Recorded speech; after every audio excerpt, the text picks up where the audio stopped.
कहते हैं कि पुराना चावल ही पंत पड़ता है। बिल्कुल उसी तरह से बिहार की राजनीति में भी अब ये चर्चा ज़बरदस्त ढंग से शुरू हो गई है। आप हर चौक चौराहे से लेकर के जहाँ भी आप बात करेंगे वहाँ आपको ये बातें सुनने को मिलेंगी। 2020 के चुनाव हो गए हैं, सरकार भी बन गई है, लेकिन जिस तरह से शुरुआती दौर में ये बातें चर्चा में थी कि महागठबंधन इस बार सरकार बना लेगी, नीतीश कुमार पर एंटी इनकम्बेंसी लागू है। हालांकि ये बातें बहुत हद तक सही भी थी क्योंकि नीतीश कुमार की सीटें घटी हैं और ऐसी स्थिति में ये बात कहा जा सकता है कि जो बातें चल रही थी कि नीतीश कुमार पर एंटी इनकम्बेंसी लागू है, 15 साल से वो शासन कर रहे हैं, लेकिन आम जनता के मन मिजाज में नीतीश कुमार ने, लेकिन विकल्प की बात हो रही थी, कई तरह की बातें हो रही थी। नीतीश कुमार के साथ भारतीय जनता पार्टी का हालांकि बेहतर प्रदर्शन हुआ है और इस प्रदर्शन को लेकर के कहीं ना कहीं एनडीए की सरकार बन गई और महागठबंधन ये चाह सोच करके भी बहुत ज़्यादा योजना के साथ भी सरकार के उस मैजिक आंकड़े तक नहीं पहुंच पाया। मैजिक आंकड़े से लगभग 15 की संख्या कम रह गई।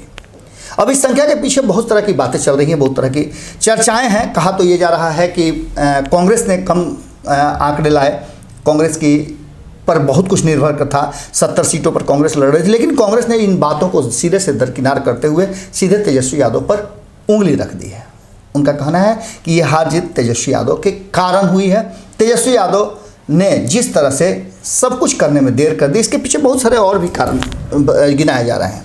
इन सब बातों को लेकर के कारण चाहे जितने भी गिनाए जाएं, लेकिन हकीकत यही है कि कहीं ना कहीं महागठबंधन और तेजस्वी यादव दोनों को झटका लगा और तेजस्वी यादव मुख्यमंत्री की कुर्सी तक पहुंचते पहुंचते रह गए।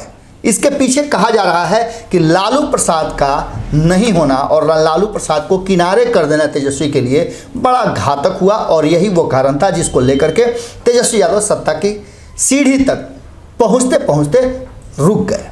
और एक बार फिर से नीतीश कुमार जो कि पुराने चावल थे वो अपनी कुर्सी बरकरार रखने में कामयाब हो गए और भारतीय जनता पार्टी पर दबाव भी था और भारतीय जनता पार्टी ने उन्हें मुख्यमंत्री की कुर्सी दे भी दी। इन सब बातों के पीछे चर्चा जबरदस्त ढंग से हो रही थी और तेजस्वी यादव पर उंगली उठ रही थी। कहा यह जा रहा था कि तेजस्वी यादव नए स्टाइल से पिछले 15 साल जो लालू राबड़ी के शासन है उस पर लगातार जो विपक्ष हमले कर रहा था, आरोप प्रत्यारोप लगा रहा था, उसको किनारे करके उसके लिए माफ़ी मांग करके अब नई शुरुआत करना चाहते थे, लेकिन बिहार की जनता को यह मंजूर नहीं था। खास करके लालू प्रसाद के समर्थक और लालू प्रसाद के जो शुभचिंतक हैं उन लोगों को लालू प्रसाद का नाम, पोस्टर और उनकी छवि अलग करना रास नहीं आया या फिर उन्हें अच्छा नहीं लगा और जिसके कारण चाह करके भी वो उतनी ज़्यादा एग्रेशन के साथ, उतनी ज़्यादा जो एकजुटता के साथ वोट नहीं दे पाए, जिसके कारण कहीं ना कहीं 2015 के भी अपने प्रदर्शन को नहीं दोहरा पाए तेजस्वी यादव। तेजस्वी यादव 2019 के चुनाव में भी अपने ही बलबूते पर पूरे महागठबंधन को आगे लेकर के चले थे। उसमें भी परिणाम जो आए थे वो किसी से छुपे नहीं हैं। अब 2020 के चुनाव में जो कुछ भी हुआ उस पर समीक्षा होनी शुरू हो चुकी है। कहीं ना कहीं इस नए स्टाइल में जो भी लोग तेजस्वी यादव के करीब थे और तेजस्वी यादव के रणनीतिकारों में शामिल थे उन सारे लोगों को झटका लगा। हालांकि कई लोगों की बात करें तो हमारी भी बातचीत हुई, हमारी पूरी टीम लगभग सभी विधानसभाओं में भ्रमण की है। जब हम बात किया करते थे तो अति उत्साह, ओवर कॉन्फिडेंस जिसको कहते हैं, वो आरजेडी के और कांग्रेस के नेताओं में नजर आया। हालांकि एक चीज़ तो हम आपको बताएंगे कि महागठबंधन की एक घटक दल लेफ्ट के जितने भी उम्मीदवार थे वो एकदम डाउन टू अर्थ थे और वो अपने जीत के लिए वो हर संभव प्रयास कर रहे थे। उन्हें समर्थन भी मिल रहा था, लेकिन कहीं ना कहीं कांग्रेस और आरजेडी के नेताओं में ओवर कॉन्फिडेंस बहुत ज़्यादा था। भीड़ को देख करके तेजस्वी यादव के साथ जो जुड़ रही थी उसे देख करके वो इस बात के लिए पूरी तरह आश्वस्त हो चुके थे कि उनको अब जीतने से कोई रोक नहीं सकता है। लेकिन भीतर ही भीतर जो पिछले एक बार या दो बार से विधायक थे उन लोगों के प्रति भारी एंटी इनकम्बेंसी लागू थी। अब इन सब बातों को लेकर के जैसे ही हमने बात करने का प्रयास किया, उन लोगों ने हमारी बातों को दरकिनार करते हुए सीधे तौर पे कह दिया कि आपका आकलन गलत है, हम तो जीत रहे हैं। और इन सब बातों के साथ आपको बता दें कि वो हमारी उस पूरी समीक्षा को भी दरकिनार कर दिए। आज जो परिणाम है उसे देख करके वो हम ही पर बौखला जाते हैं।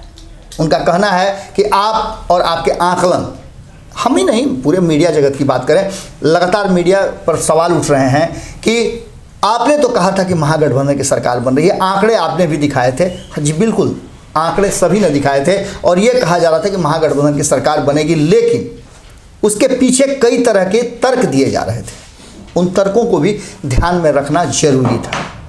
भारत लाइव ने लगातार ये बात कही है कि फर्स्ट राउंड के जो चुनाव हुए हैं, मतदान हुए हैं, उसमें आरजेडी बड़ी तेज़ी से आगे बढ़ रही है, लेकिन सेकंड और थर्ड राउंड में कहीं ना कहीं आरजेडी को और ज़्यादा मेहनत करने की ज़रूरत है, महागठबंधन को मेहनत करने की ज़रूरत है। और यही वो दुखता रंग था जो कहीं ना कहीं एनडीए के पक्ष में चला गया।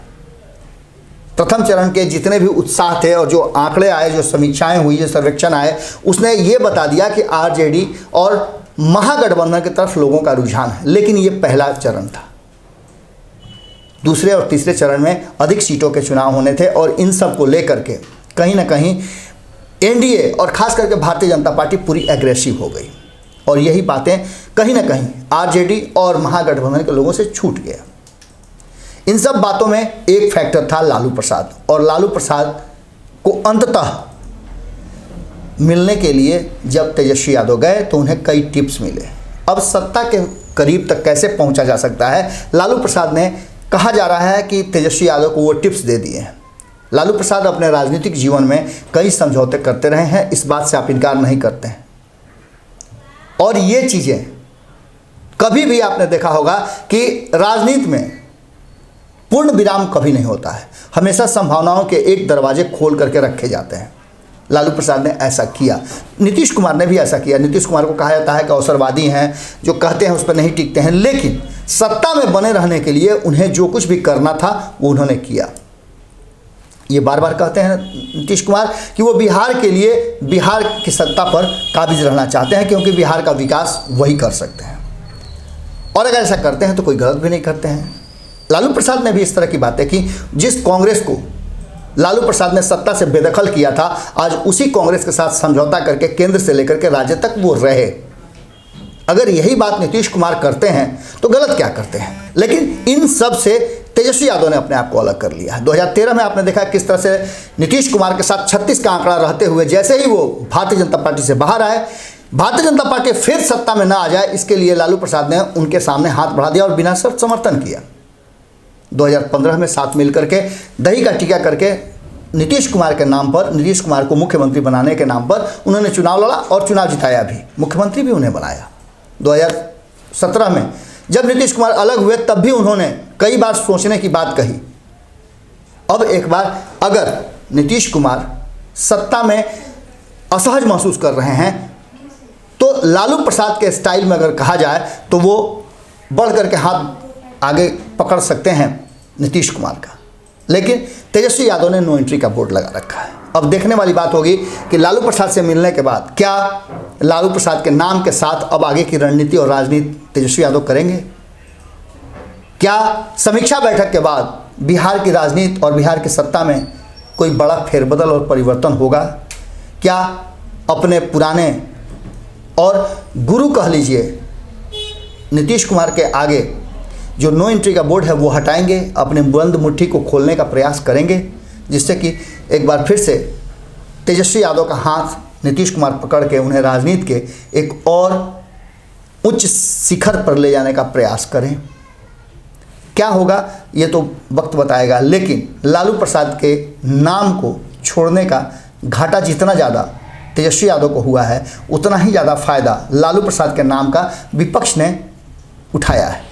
आज सत्ता में आने के पीछे कारण बहुत सारे आप गिना सकते हैं, लेकिन उसमें बड़ा फैक्टर लालू प्रसाद भी हैं, जो कि लालू प्रसाद के 15 साल के शासन को किसी न किसी रूप में, जबकि आप आंकड़ों की दृष्टि से देखें तो अपराध आज भी कम नहीं हैं, हर तरह के अपराध हो रहे हैं, लेकिन उसके बावजूद भी लालू प्रसाद के उन 15 साल के शासन को बार बार लालू और राबड़ी का नाम लेकर के विपक्ष यानी उनके विरोधी कहीं ना कहीं वो पॉइंट्स अपने खेमे में कर लेते हैं। अगर यही बात लालू के सोशल इंजीनियरिंग, लालू के गरीब गुरबों तक पहुंचने, लालू के गरीब के आवाज़ बनने, हर तबके के गरीब की बात हम कर रहे हैं, अगर इसे भी कैश किया जाता तो निश्चित रूप से कहीं ना कहीं जब नीतीश कुमार 15 साल 10 साल तक दूर रह करके 2015 में लालू को अपने साथ खड़ा करके मंच पर और सत्ता प्राप्त कर सकते हैं, तो क्या तेजस्वी यादव लालू के नाम का सहारा लेकर के सत्ता तक नहीं पहुंच सकते थे?